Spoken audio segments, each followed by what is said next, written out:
No baby is born a universalist. Each one of us, if we're lucky, is born into particular love. And the way we learn to love is through the widening circle of that particularity: family, friends, and community. And so it is with people, which is what I'm here to talk about today.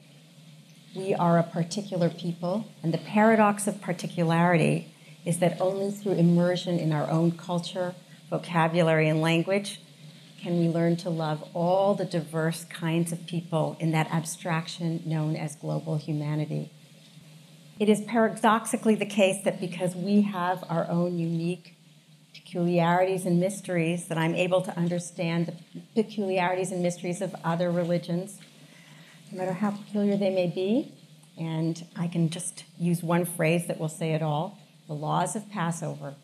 We must all be very humble about our even conceptualizing the phrase, how can they believe in that? What is it about this people and its particularity that I find so enchanting? Well, we have some habits of thought that are especially congenial to me. First of all, there's the extraordinary privileging of interpretation and words and language, which for a writer is very tidy and very nice.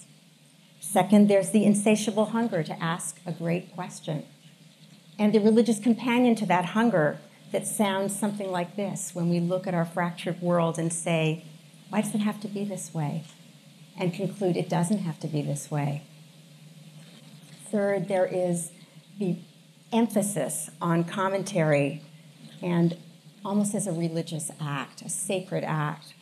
And fourth, there is the porous, nimble nature of the Jewish people in all the countries that we've lived in, where we've written and spoken and absorbed so much and managed to survive and flourish.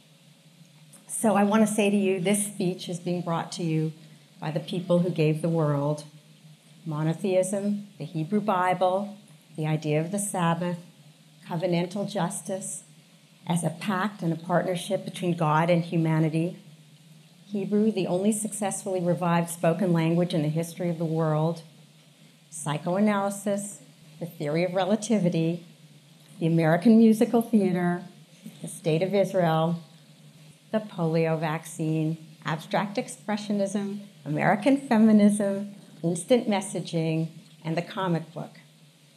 I'm being neither tribal nor triumphalist when I take pride in those accomplishments. I could also mention, although I haven't, but I now will, we gave birth to two major world religions, Christianity and Islam.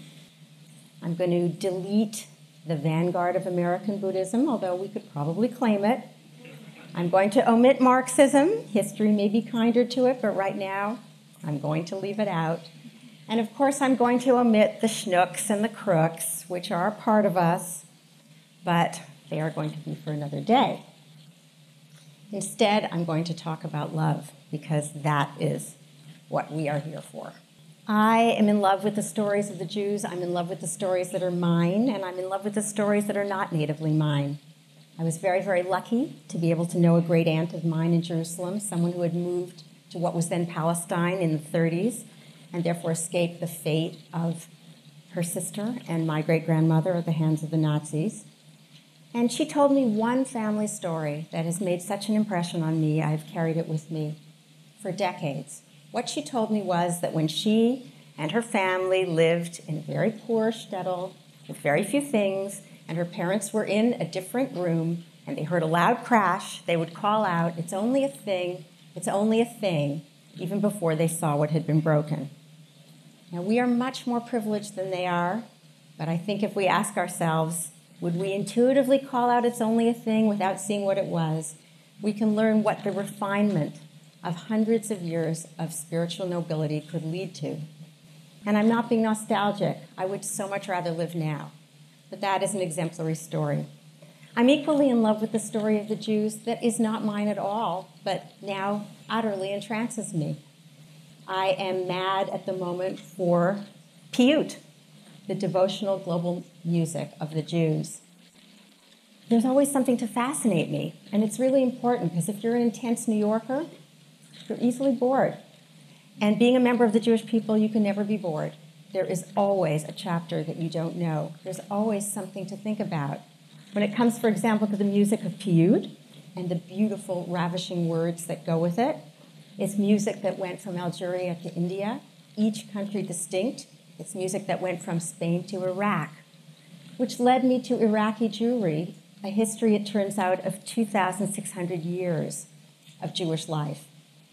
In 1932, there was a conference for Arabic music, the first conference for Arabic music in Cairo. All the instrumentalists who attended that conference from Iraq were Jews. In 1936, Iraqi radio was begun.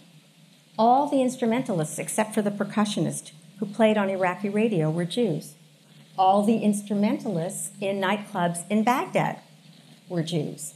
And in fact, there were only 2 days a year when Iraqi radio played recorded music instead of live music, and those 2 days were Yom Kippur and Tisha B'Av. Our solemn fast days when the Jewish musicians of Iraq would not play live music on the radio. Think about it. I knew nothing about it. And then in 1941 came the Farhud, this terrible pogrom. Iraq had succumbed to a Nazi ideology, and within 10 years, all the Jews of Iraq had left for Israel. Israel was their sanctuary, and Israel is still a sanctuary. Their culture endured great difficulties, or should I say our culture endured great difficulties in Israel, but now there's been a resurgence of interest in Mizrahi and Sephardi music, and we can retrieve all of it, not only in Israel, but here. We can learn those musics because they're all online, and we can see oral histories of the Farhud, which are also online, and we can reclaim a whole aspect of the Jewish people that the Ashkenazi hegemony diminished, but no more. And that's because Israel remains a sanctuary, difficult as its daily challenges are, and they are, imperfect as its unique confrontation with sovereignty is, and it is. But, as we know, the beloved does not have to be perfect to be entirely worthy of love. I, my people, my country, and the Jewish homeland are not perfect, not remotely, but worthy of love?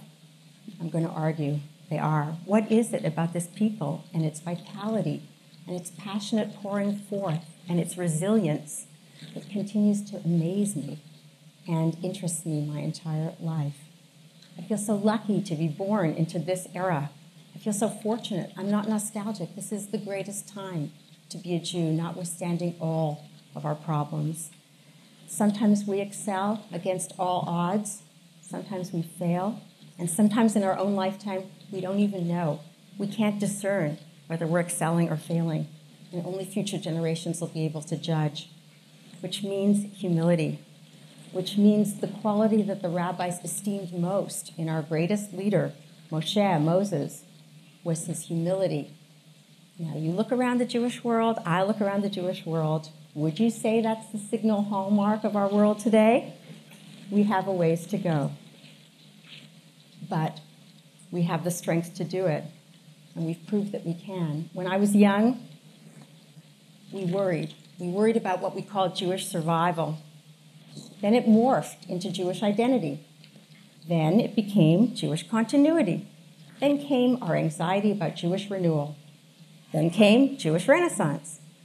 For 5 minutes, it was Jewish culture. Those were gold moments for a writer.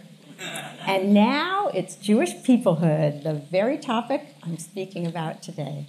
But they're all the same thing. They're all anxiety about whether the Jewish people is going to survive. And I want to say we have faced incomprehensible tragedy, but we're here. I never spend 1 second worrying about whether the Jewish people is going to survive. I believe we will always be here. There will always be a Jewish people making its remarkable contribution to the world, which doesn't mean, to get back to love, that we're always that good at love or at loving one another. We are not only the people of the book, we are the people of the chip, and I'm not referring to Startup Nation. I'm referring to the chip on our shoulders, whereby whenever we meet another Jew, we preemptively know that that Jew is judging us and knowing that we are not a good enough Jew. And just to make sure we don't get judged, we're going to judge that Jew first, before he or she even opens his mouth, and decide that he or she is not a good enough Jew either. And I've heard this disparagement from, and even every kind of denomination, and even I, a blessed person with a great Jewish education, have been known to feel judged a little bit myself. So we have to find a way to return to love, because in the paradox of particularity, if we can all learn to love one another as our people without forfeiting our values and our differences, we can model for ourselves in our very, very broken world what it might be like to do better, which of course is our task. So for me, when I come back to our texts, which as a writer, of course, is my home, I think of the text that's meant the most to me all my life, Shir HaShirim, the Song of Songs, the Song of Solomon, one of whose most beautiful passages, which I hold before me always, is Diblo Alai Ahava. His banner above me is love. Because in the Song of Songs, the lover and her beloved seek one another, find one another, and wed one another, even as they stand in for the enduring love between God and Israel. I can't explain why we've suffered so much as a people, but I also can't explain why we've had such glory. Let's return to love.